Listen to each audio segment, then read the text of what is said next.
Assalamualaikum warahmatullahi wabarakatuh. Om Swastiastu, salam sejahtera, namo buddhaya, salve, salam dan bahagia. Kunci utama untuk menjadikan manusia yang beradab adalah pendidikan. Saya Luleni Fitriani, SPDGR, calon guru penggerak Angkatan 7 Kabupaten Sumba Timur, akan menyampaikan beberapa hal intisari pendidikan Ki Hajar Dewantara. Pendidikan dan pengajaran tidak asing lagi kita dapat dengarkan dalam kehidupan sehari-hari, baik di sekolah maupun di rumah. Pendidikan dan pengajaran tidak dapat dipisahkan dari kehidupan ini. Kita semua tahu siapa itu Ki Hajar Dewantara. Ki Hajar Dewantara adalah sosok pemikir dan penggiat pendidikan. Ia juga dijuluki sebagai Bapak Pendidikan Nasional, yang hari lahirnya diperingati sebagai Hari Pendidikan Nasional, yaitu setiap tanggal 2 Mei. Pada mulanya Ki Hajar Dewantara dikenal akan tulisan-tulisannya yang berbau politik dan menggugah semangat pejuang bangsa. Setelah itu Ki Hajar Dewantara memberikan perhatian terhadap pendidikan dan pengajaran. Pemikiran-pemikirannya serta perhatiannya terhadap dunia pendidikan menjadikan Ki Hajar Dewantara menjadi salah satu tokoh peletak dasar pendidikan bangsa Indonesia. Ki Hajar Dewantara memberikan pemikiran tentang dasar-dasar pendidikan di Indonesia, antaranya yang pertama, pembelajaran yang berpusat pada anak. Pendidikan berorientasi pada anak. Seorang pendidik diibaratkan sebagai seorang petani yang tugasnya adalah merawat sesuai kebutuhan dari tanaman-tanamannya itu agar tumbuh dan berbuah dengan baik. Tentu saja beda jenis tanaman, beda pula perlakuannya. Artinya, kita sebagai seorang pendidik harus bisa melayani segala bentuk kebutuhan metode belajar siswa yang berbeda-beda.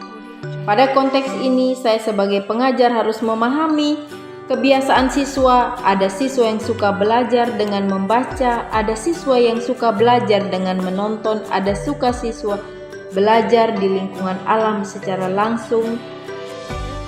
Di sini saya sebagai seorang guru harus bisa melayani, mengemban proses pembelajaran sesuai kebutuhan anak didik kita, dan juga tidak lupa memperhatikan rasa nyaman dari peserta didik sehingga siswa dapat merasakan kegembiraan.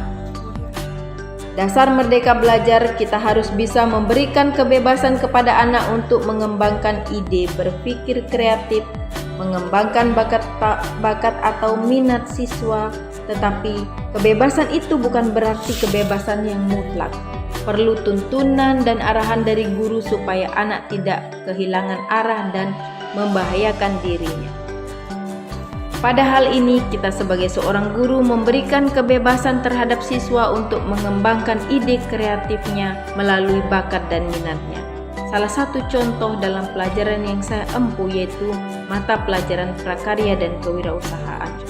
Siswa diberikan kebebasan untuk menuangkan ide kreatifnya dalam membuat karya kerajinan.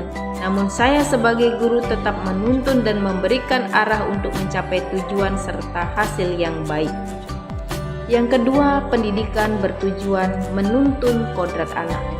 Pendidikan bertujuan menuntut segala kodrat yang ada pada anak agar mereka dapat mencapai keselamatan dan kebahagiaan yang setinggi-tingginya.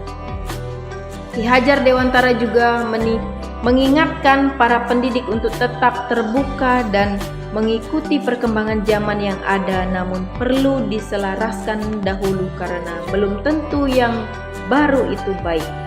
Seperti halnya Ki Hajar Dewantara menjelaskan pendidikan anak berhubungan dengan kodrat alam dan kodrat zaman. Kodrat alam berkaitan dengan sifat dan bentuk lingkungan di mana anak itu berada dan berasal. Seperti halnya contoh mengolah makanan berbahan baku daging. Seorang harus paham daging merupakan bahan makanan yang mudah rusak. Jika tidak mendapatkan pengolahan yang baik, maka daging tersebut akan rusak dan tidak enak dimakan. Maka dari itu daging perlu mendapatkan penanganan yang baik dari seorang tukang masak. Baik itu dibakar, diasap, dikeringkan maupun dibekukan untuk menghasilkan olahan daging yang enak dan berkualitas.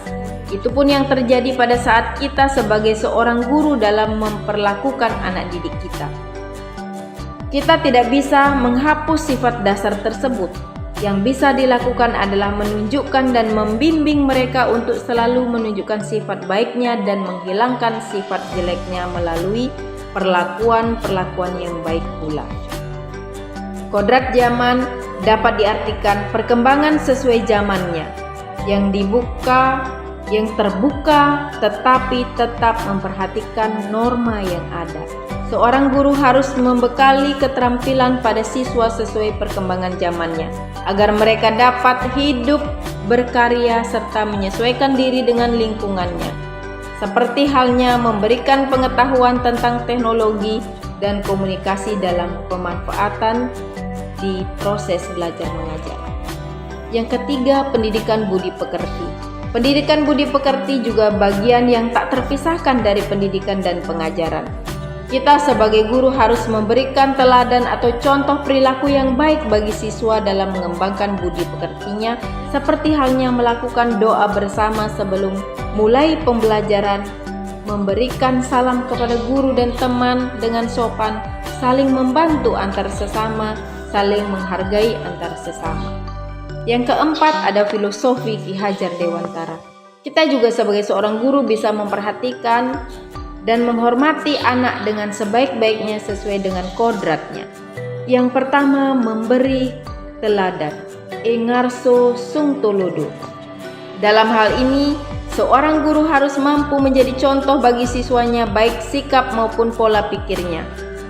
Anak-anak akan melakukan apa yang dicontohkan oleh gurunya. Bila guru memberikan teladan yang baik, maka anak akan baik pula perilakunya. Yang kedua, membangun semangat. Ing madyu mangun karso.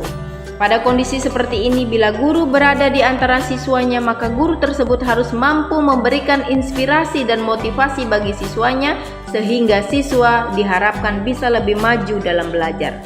Jika guru selalu memberikan semangat pada siswanya, maka siswa akan lebih giat dalam belajar karena merasa diperhatikan dan selalu mendapat pikiran-pikiran positif dari gurunya, sehingga anak selalu memandang ke depan dan tidak terpaku pada kondisinya saat ini.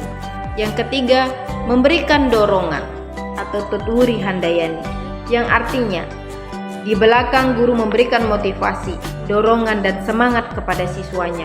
Guru diharapkan mau memberikan kepercayaan bahwa siswa dapat melaksanakan tugasnya dengan baik secara mandiri, dan guru hanya mendorong dan menuntun tanpa terlibat secara langsung. Banyak hal yang dapat kita tiru dari pemikiran Ki Hajar Dewantara. Sebagai seorang guru, kita tentu harus dapat memberikan teladan, membangun semangat, dan memberikan dorongan untuk menjadikan mereka pribadi yang terampil, berakhlak mulia, dan bijaksana, sehingga dapat mencapai kebahagiaan dan keselamatan. Demikianlah intisari dari filosofi Ki Hajar Dewantara yang dapat saya sampaikan pada saat ini. Maka dari itu saya ucapkan terima kasih kepada kita semua. Salam guru penggerak, salam dan bahagia.